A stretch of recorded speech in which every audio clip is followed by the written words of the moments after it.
Pemirsa, Polda Sulut menggelar press conference tentang kasus pembunuhan yang terjadi di PT Bulawan Daya Lestari. 2 orang ditetapkan sebagai tersangka dalam kasus ini.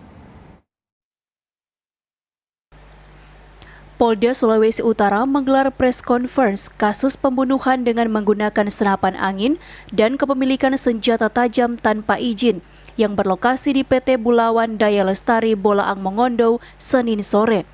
Hasilnya, kejadian yang menewaskan 1 orang korban jiwa pada tanggal 27 September silam membuat Polda Sulut melakukan pemeriksaan kepada 23 saksi yang ada.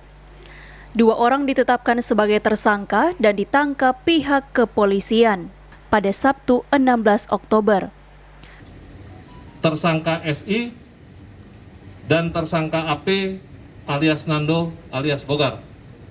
Sehingga saat ini rekan-rekan dapat lihat ada 2 tersangka yang kita hadirkan pada saat giat press conference sore hari ini. Kemudian kegiatan lain yang dapat kami sampaikan bahwa kita juga telah melakukan pencarian terhadap terduga pelaku lainnya dan telah mengeluarkan surat daftar pencarian orang atau DPO terhadap salah satu terduga pelaku atas nama Kaloh Korengkeng, ya. Atas nama saudara Kaloh Korengkeng, kurang lebih seperti ini.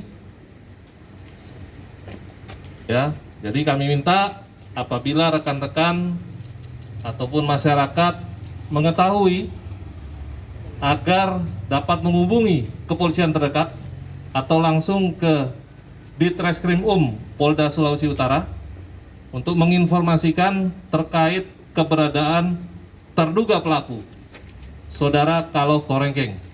Pelaku terancam melanggar pasal 338 KUHP dan atau 351 ayat 2 dan 3 serta Undang-Undang Darurat Nomor 12 Tahun 1951 dengan ancaman hukuman maksimal 15 tahun penjara. Queen Simatau melaporkan untuk Kawan Nua TV.